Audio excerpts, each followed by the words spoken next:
नमस्कार। आकाशवाणी से समाचार संध्या के साथ मैं विशाल शर्मा।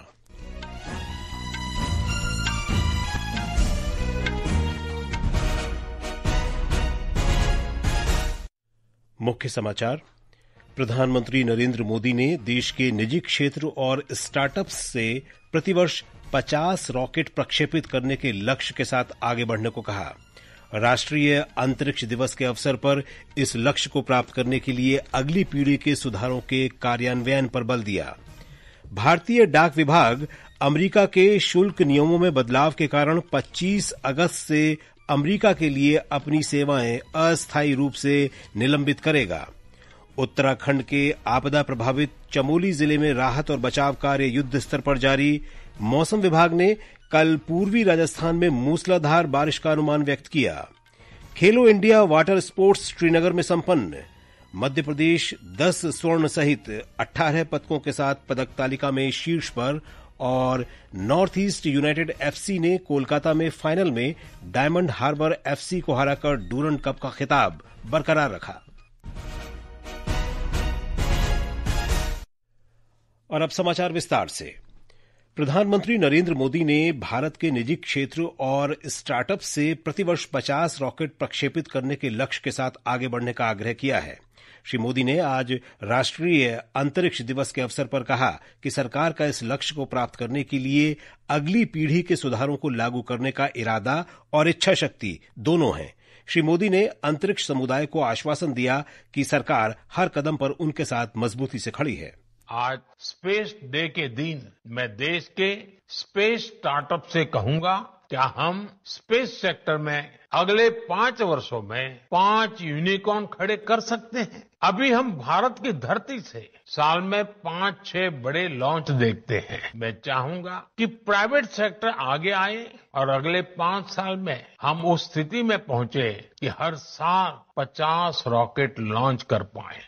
राष्ट्रीय अंतरिक्ष दिवस के अवसर पर वीडियो संदेश में प्रधानमंत्री ने कहा कि भारत अंतरिक्ष प्रौद्योगिकी को केवल वैज्ञानिक अन्वेषण के एक उपकरण के नहीं बल्कि जीवन को सुगम बनाने के एक साधन के रूप में भी देखता है। भारत स्पेस टेक्नोलॉजी को साइंटिफिक एक्सप्लोरेशन के साथ ही ईज ऑफ लिविंग का भी माध्यम मानता है। आज स्पेस टेक भारत में गवर्नेंस का भी हिस्सा बन रहा है। फसल बीमा योजना में सैटेलाइट बेस्ड आकलन हो, डिजास्टर मैनेजमेंट हो या पीएम गति शक्ति नेशनल मास्टर प्लान में जियो स्पेशियल डेटा का इस्तेमाल हो। प्रधानमंत्री ने कहा कि भारत सेमी क्रायोजेनिक इंजन और इलेक्ट्रिक प्रोपल्शन जैसी महत्वपूर्ण तकनीकों में तेजी से आगे बढ़ रहा है और जल्द ही गगनयान मिशन का शुभारंभ करेगा। उन्होंने कहा कि आने वाले समय में भारत अपना अंतरिक्ष स्टेशन बनाएगा। प्रधानमंत्री ने कहा कि अंतरिक्ष क्षेत्र एक के बाद एक उपलब्धियां हासिल कर रहा है और पिछले 11 वर्षों में सरकार ने अंतरिक्ष क्षेत्र में कई सुधार किए हैं। प्रधानमंत्री ने घोषणा की कि निजी क्षेत्र द्वारा निर्मित पहला पीएसएलवी रॉकेट जल्द ही प्रक्षेपित किया जाएगा। देश में आज राष्ट्रीय अंतरिक्ष दिवस मनाया जा रहा है। हमारे संवाददाता ने बताया है कि आज का दिन ऐतिहासिक है।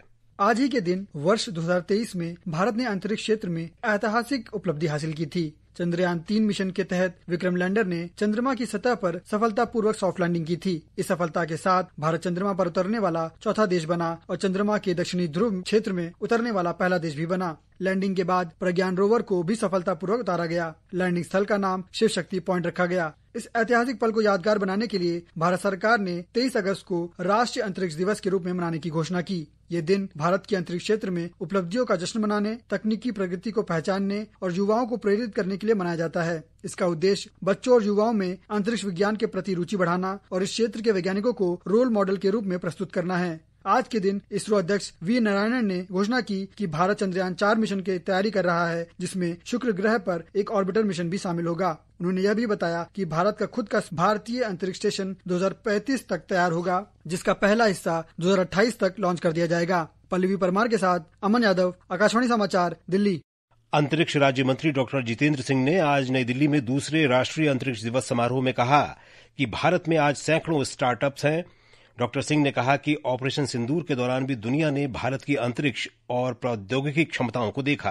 कुछ ही महीने पहले ऑपरेशन सिंदूर के द्वारा भारत की अंतरिक्ष की क्षमताओं का प्रदर्शन धरती से लेकर आकाश तक सबको देखने को मिला और पहली बार हिंदुस्तान का लोहा दुनिया भर ने माना। और ऐसे समय में जब ये दिवस मनाया जाता है तो इसका विशेष महत्व रहता है। आने वाला समय में भारत ने अपना एक भारतीय अंतरिक्ष स्टेशन स्थापित करने का भी निर्णय लिया है। ग्रुप कैप्टन शुभांशु शुक्ला ने आज नई दिल्ली के नेहरू तारामंडल में आर्यभट्ट दीर्घा का उद्घाटन किया। ग्रुप कैप्टन शुक्ला ने इसे गौरव का क्षण बताया और कहा कि ये देश के लिए स्वर्णिम समय है। कृषि और किसान कल्याण मंत्री शिवराज सिंह चौहान ने कहा है कि भारतीय अंतरिक्ष अनुसंधान संगठन इसरो ने सूखे, वर्षा और मौसम के बारे में सटीक जानकारी देने वाला एक जियो पोर्टल विकसित किया है। इससे किसानों को अधिक प्रभावी तरीके से अपनी फसलों की योजना बनाने में मदद मिलेगी।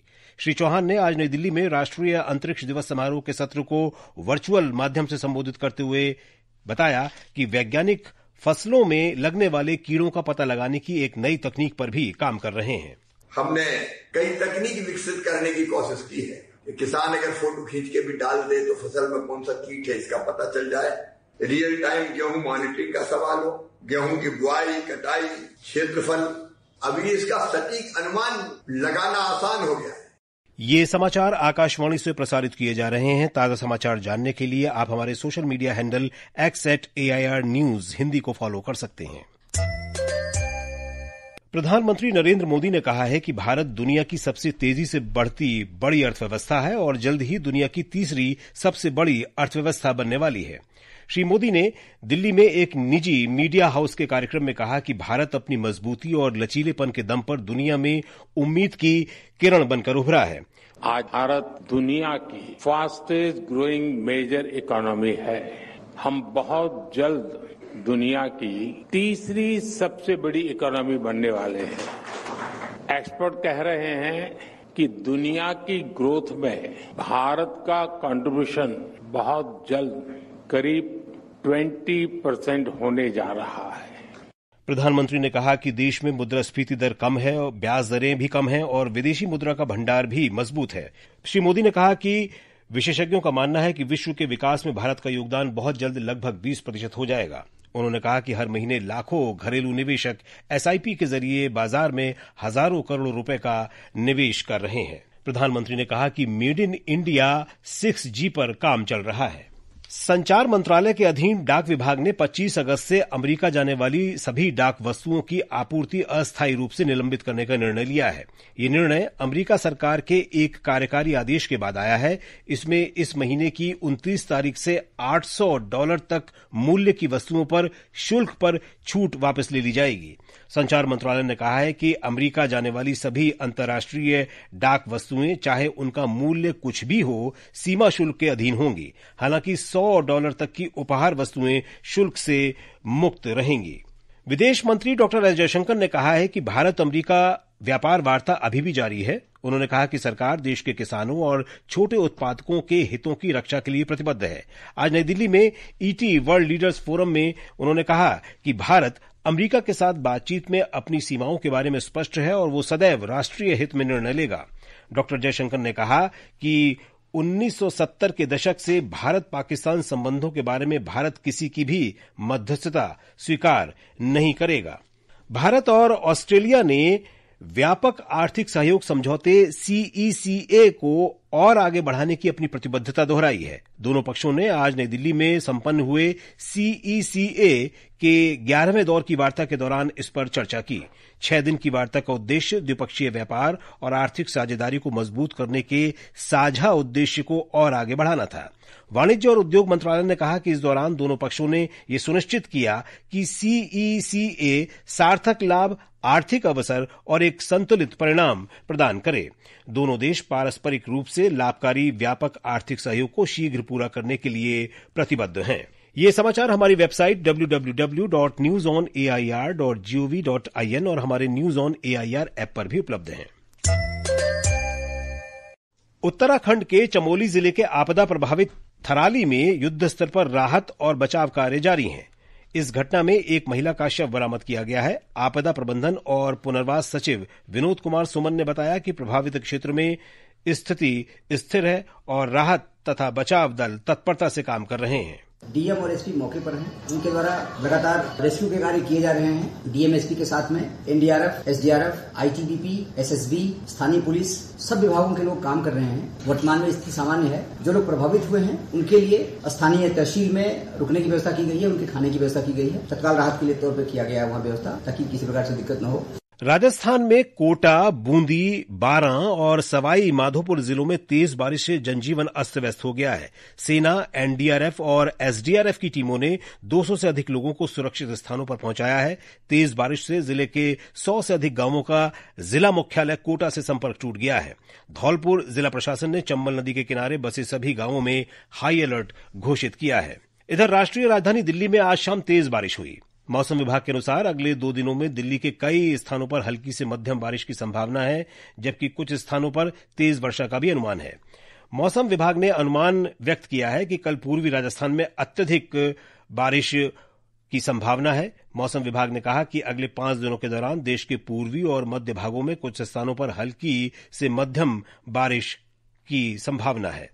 मौसम वैज्ञानिकों ने यह भी अनुमान लगाया है कि पूर्वी मध्य प्रदेश, गुजरात, हरियाणा, चंडीगढ़, उत्तराखंड और पश्चिमी राजस्थान में कल अत्यधिक बारिश होगी। और अब बात खेलों की।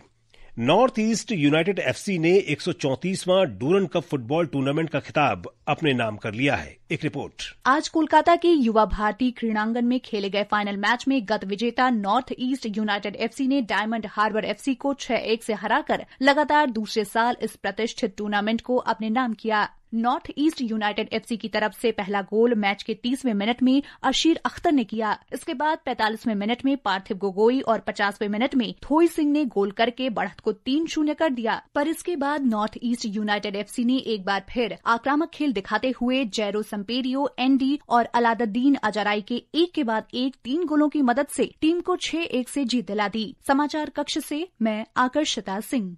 जम्मू कश्मीर के श्रीनगर स्थित डल झील पर 3 दिवसीय खेलो इंडिया वाटर स्पोर्ट्स फेस्टिवल आज संपन्न हो गया। मध्य प्रदेश 10 स्वर्ण पदकों सहित 18 पदक जीतकर शीर्ष पर रहा। इसमें 3 रजत और 5 कांस्य पदक शामिल हैं। भारतीय राष्ट्रीय राजमार्ग प्राधिकरण एनएचएआई ने एक सैन्यकर्मी के साथ दुर्व्यवहार के आरोप में टोल संग्रह एजेंसी पर 20 लाख रुपए का जुर्माना लगाया है।